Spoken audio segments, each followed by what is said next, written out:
are here today with an interesting set of guests, and I will try to remember the caucus name properly, and you all will correct me if I get it wrong. But this is the caucus for Native Hawaiian, American Indian, and Alaskan Natives. Correct. Yes. You Got did. that right. Excellent. Why don't the three of you introduce yourselves and just note for us your role in the caucus? Sure. Hi, Brad. My name is Patricia Cochran. I am in my other life, besides at APHA, I'm the director of the Alaska Native Science Commission in Anchorage, Alaska. I am an Inupiaq Eskimo, born and raised in Nome. I'm one of the past chairs of the caucus and one of the very early members of the caucus, so I've been around them for a very long time. I'm currently on the board and treasurer of the caucus. Thank you for the opportunity to be here with you today. My name is Michael Bird. I'm from Kiwa, or Santo Domingo Pueblo in New Mexico. I'm past president of the American Public Health Association. I am the first and unfortunately the only Native person to have been president of APHA back in 2001. Wow, so you got to stand on that big stage and face those 14,000 people. And welcome all immigrants to my country. I love it. We're grateful. Thank you. Well, I should hope so. Sheri? Hi, I'm Sheri Daniels. I am a member of the Native Hawaiian seat for the caucus.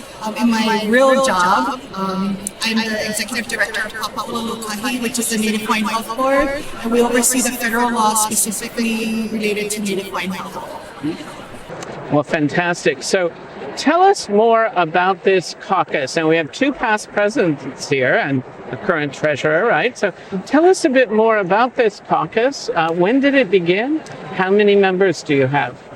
The caucus came about 38 years ago, and the founding member was Margot Kerrigan, who was a Native woman who felt a need to have a home within APHA because APHA is so large, and these annual meetings, people tend to get lost in some ways. It is like the United States. It's large, isn't it? Yeah. It is rather overwhelming in some cases. So she felt there was a need for us to have a home, to come together, support each other's, and encourage membership within APHA. And so, as Patricia has mentioned, both of us have been involved for quite some time. Unfortunately, Margot passed away a number of years ago, but we really owe her a great debt because she did start the caucus and had the vision to. I also need to mention she actually was the first Native person to sit on the executive board of APHA. So she also opened doors. I was the second to ever serve on the executive board, and it really. It's really important in terms of the needs of our communities and our involvement with the American Public Health Association. And to build our community as well. I think that's the other real important part of it, is that we really nurture and mentor our young students to become public health professionals. How many members of the caucus are there? They have anywhere from 100 to 300 members, just depending upon the timing and location. Now, I know that along with the serious aspects of APHA and discussing health informatics and professional papers, caucuses have a lot of fun during this time. There are dinners and parties and dance parties. And what is your caucus doing these 3 days? We have fun for sure. One of the things that we do at every year is we have a caucus social.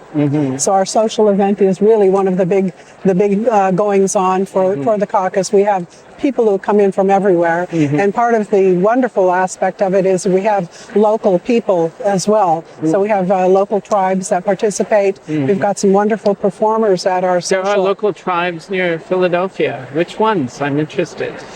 I think we've got, not sure of all of the representation. I know we've got one who's Mohawk, and I don't know where the other one is from personally. I don't remember their bios right now. But we've got a traditional drum group that's going to be here, and a young American Indian man who is sort of a new age. A new age Yeah. American Indian. Yes, so it'll be really fun. What is a new age American Indian? The opposite of me. Okay. I see. Give you some perspective. A whole spectrum of. Great, terrific. Sheri, tell us a bit about your journey with the caucus.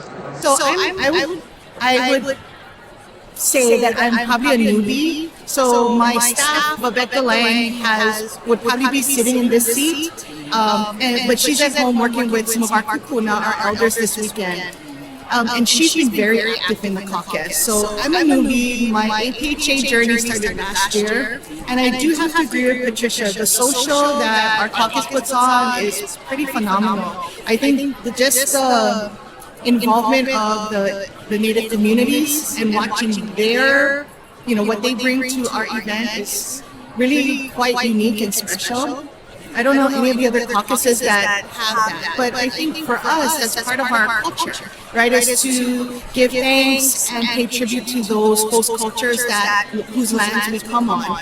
So I think it's really important for us to basically walk the walk. If we're gonna say that, it's important for us as our Native people, as Indigenous people, then we need to kind of demonstrate that, and our caucus event definitely does that.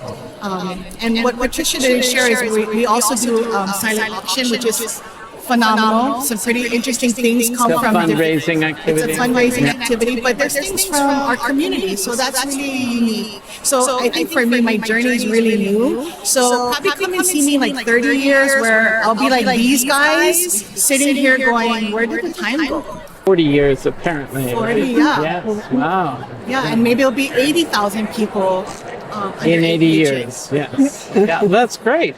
Yeah, no, I appreciate that in terms of the journey. Our journey at APHA is only 2 years old as well. So we are learning ourselves about public health. And, one of the fascinating things, the keynote address yesterday from the head of the Centers of Disease Control focused particularly on an epidemic that is not viral or bacteriological. And that is apparently his biggest concern right now is opioid. And one doesn't necessarily think of that as public health, and there are many aspects of public health that don't occur in the average person's mind. So I'm curious, tell me a bit about public health from the perspective of the peoples that your caucus represent, and what are some of the unique concerns that you may have or be addressing? Well, I would say that, first of all, Native people have always had a holistic perspective, and recognizing the relationship that we have with the earth and all natural things.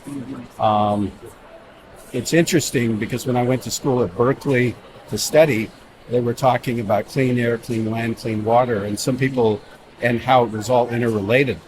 And some people were all surprised, or it was like the newest thing that they'd ever heard of. Where I was sitting there in class going, well, what's the big deal? I thought everybody knew this already, but they didn't. And so I think that Native Indigenous populations who've lived on the land have a different worldview and a different mindset in terms of understanding the relationship that we have with the earth and this planet. I think a particular interest nowadays is with global warming and all of this. Native communities, indigenous communities across the globe have always had a different relationship and a different understanding of our role as caretakers for the land. I think it is some of the Western culture has been separated and alienated from the land, and I think that, to be honest, I think that's why we're in the position we're in today, is because many people look at the world as being infinite when it is a finite resource. And when you have a finite resource, you have to be a guardian of it. You have to recognize that your sustenance your livelihood, and everything comes from being a good caretaker of that land and of the environment. When you forget that, you end up in a situation that we're now facing globally, where we are damaging the earth and the planet to such a degree that we don't know, with many of the studies UN report on, that we do not know what the future has to offer for us, because we're losing species at such an incredible rate.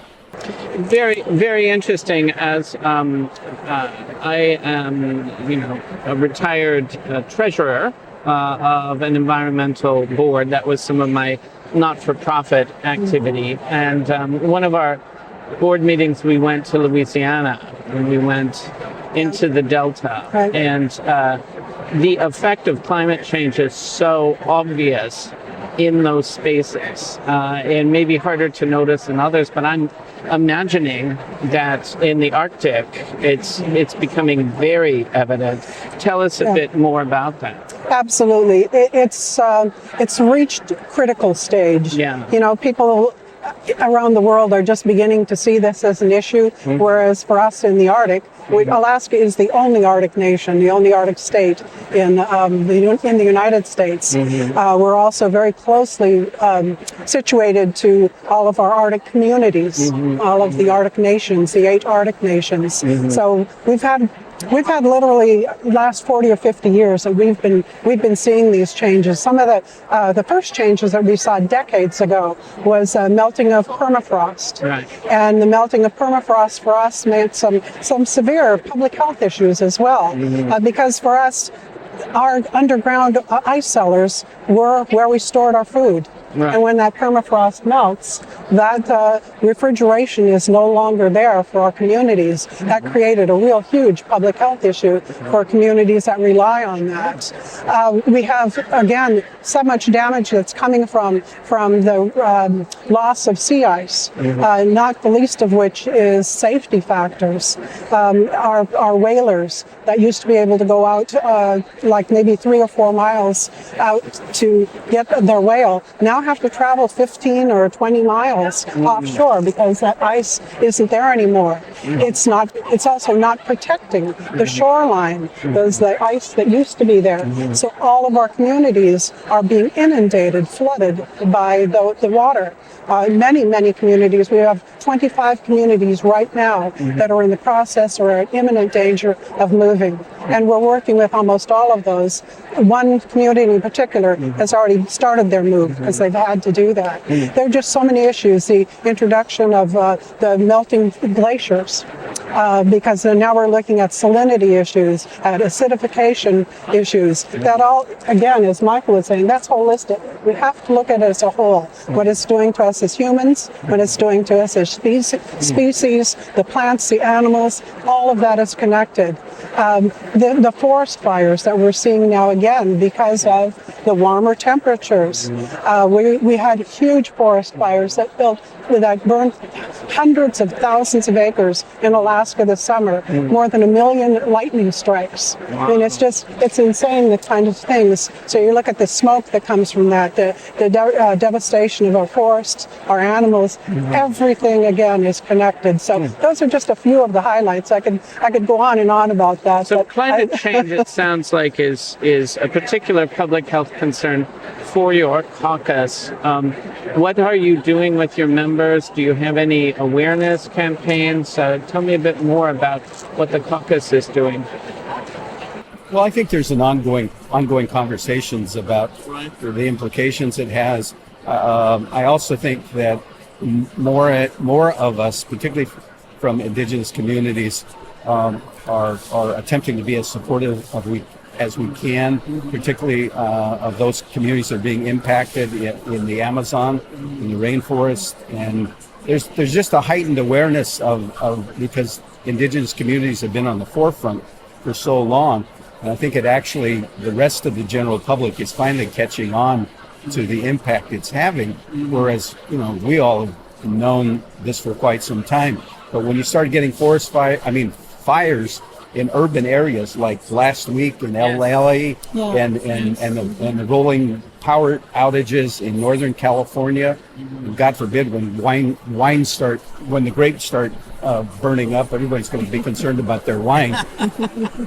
You get people's attention, but I think that in this country and in the world at large, many people live in a bubble and don't or have been isolated and are not aware of the natural environment and what's going on until their house is burning down, or until they have no running water, or until there's all of these issues, till they come home to you. Only then do you begin to own them and recognize. Unfortunately, it takes something like that, and we all hope that it's not too late for public health, which is already weighing in on this, as well as the rest of the world to weigh in on recognizing what we need to do to change that, and in fact, not only save species, but save humanity, ourselves. And the earth, too. Well, and I think, public health we're hearing all these words of social determinants of health, all these buzzwords. But I think Michael brought it really clear that in our communities and as Indigenous populations, we were doing this. This is our way of life. This is our way of thinking and being. And so I think what maybe doesn't seem normal or natural in the mainstream is for us. And I think we've spent many decades trying to figure out how we acclimate to the mainstream. And I think we've come to understand that, no, we can forge our own path, and that's probably the smarter way to do it, because we're seeing a lot of these devastations in our communities, and not just by the globalness, but in our own communities we have diversion of water. So kind of like what Michael said, for our community, Native Hawaiians really understand our sense of place and a sense of who we are as people, and that's really important, because when you don't understand your sense of purpose and place, it's really hard to connect to what somebody's saying. Well, when we watch the moon phases, we should be seeing these with our oceans. We should be seeing this with our land. People have a hard time understanding that, because it can't be anything you touch and feel. Some may feel like it's out there, but it's not. It's when you stop and really pay attention to what's going on around you, and that's when you understand the bigger picture. But it's not just the climate, it's, diversion of resources. In our community, it's the need for protection of sacred spaces. So, great for technology, great for looking into the next world and science and all of that. But how do we balance our exploration needs and skills? And all of us as Indigenous people understand the importance of exploration, of understanding our surroundings. But how do we balance that with what's going on today? So I think for us, it's also understanding our sacred spaces and protecting that when we look at creating wind turbines, when we look at creating all these opportunities, how does that impact our environment? If you're hitting more of our Indigenous Hawaiian bats, do you go in and put in the capacity to hit more of them, or do you look at what are you doing maybe to change that so you're not? So I think it's a range of things that's happening, but it's also having communities step up. I think all of us in our own communities, we're seeing our peoples starting to have a voice and starting to exercise that voice. And I think that's part of public health as well, is how do we help our communities really truly use their voice in a way to infuse change, and change that's change for them, not so much for us to fit in the mold that is put forth for us. I think that's important as well. There's one other thing I want to share with everyone, and that is Stephen Hawking, the British astrophysicist, has said that intelligence is the ability to adapt to change. And I would say that in the Americas, as well as with other indigenous populations, there has been, but particularly the Americas, North and South America, there has been no people who've been subject to more change with contact 500 years ago when Europeans came here than Native people. And on that basis, we have survived. We're still thriving. So I think that makes us some pretty intelligent people. It does. And, in 40 short years, one of the presidents of APHA has emerged from this caucus. Tell me about the next 40 years. What does it look like for your caucus? Mike will still be here.